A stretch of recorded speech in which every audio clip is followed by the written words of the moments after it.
Welcome to this explainer. Today, we're unpacking something that is literally altering how the world works.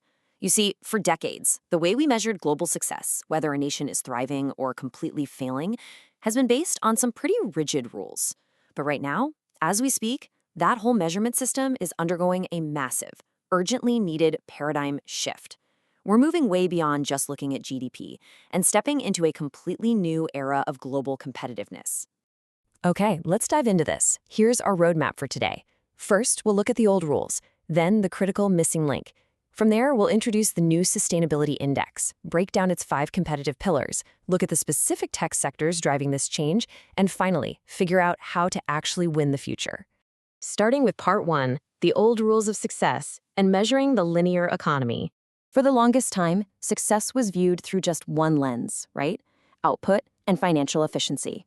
We lived in a world where we take resources, make products, and toss the waste. Take the traditional Global Competitiveness Index, the GCI, championed by the World Economic Forum.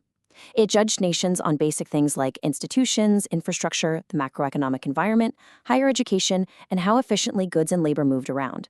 And hey, to be fair, it was incredibly good at measuring market readiness. It told us exactly how well a country could generate profit.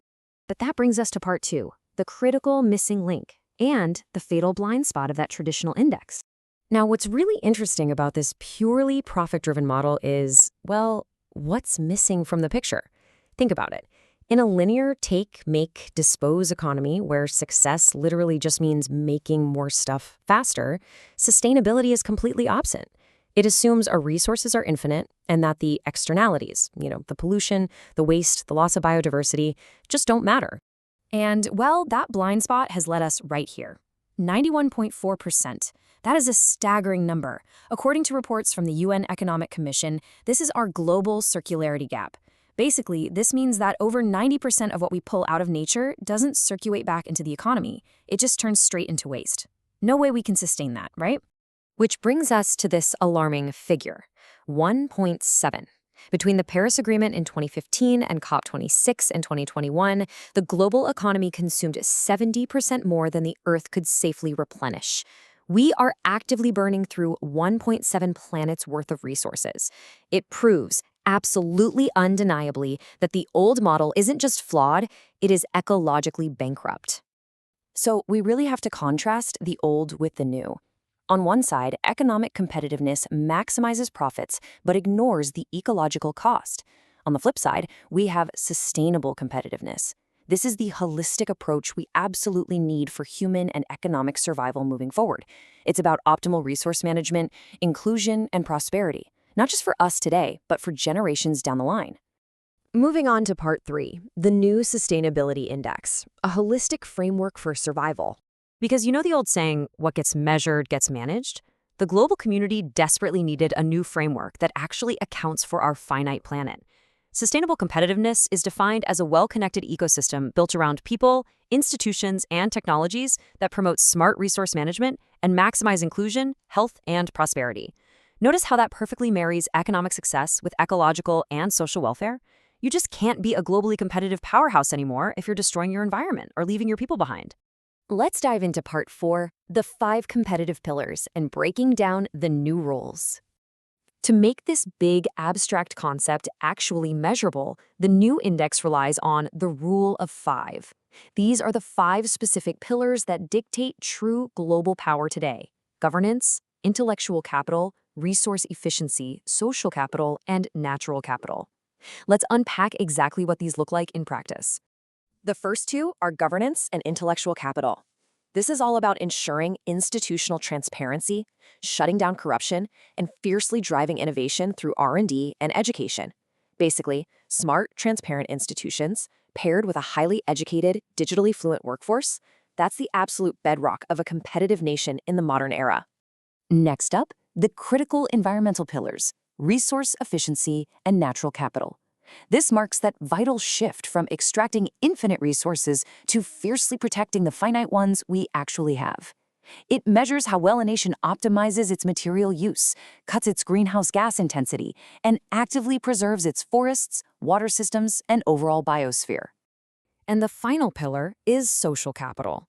This focuses on reconstructing societal welfare by maximizing health, freedom, public services, and overall equality. The takeaway here is huge.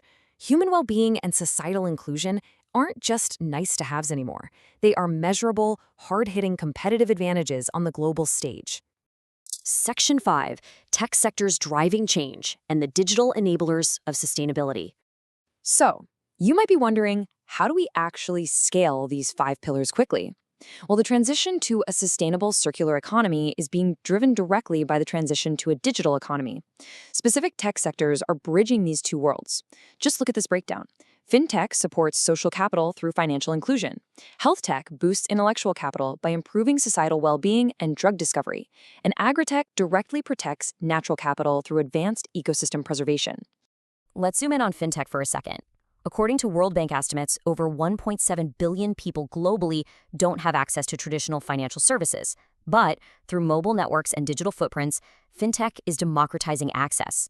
It's integrating these unbanked, marginalized populations right into the global digital economy. That is a massive win for social capital and a huge leap toward hitting the UN's Sustainable Development Goals. And when we apply technology to nature, the results are just incredible. AgriTech uses artificial intelligence for precision agriculture, which allows farmers to save absolute tons of water and fertilizer. In fact, reports project that leveraging AI in the water sector for agriculture could boost global GDP by $190 billion by 2030. Talk about a perfect blend of resource efficiency and serious economic growth.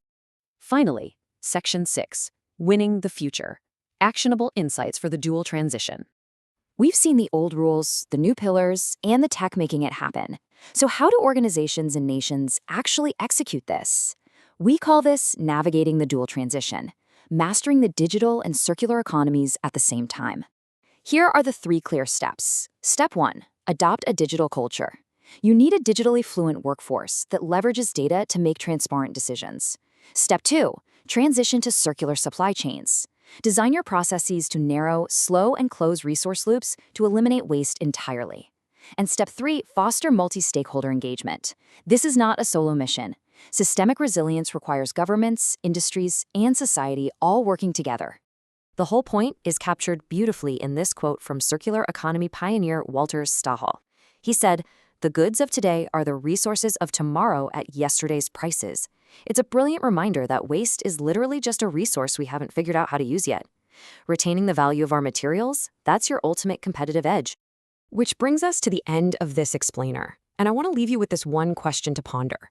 How does your industry measure success today? Are you still playing by those old linear rules of taking and disposing? Or are you actively preparing to compete in a sustainable, digitally enhanced future? The paradigm has shifted. It's time to rethink the rules of the game. Thanks so much for joining me, and I highly encourage you to look at your own organization through this new lens.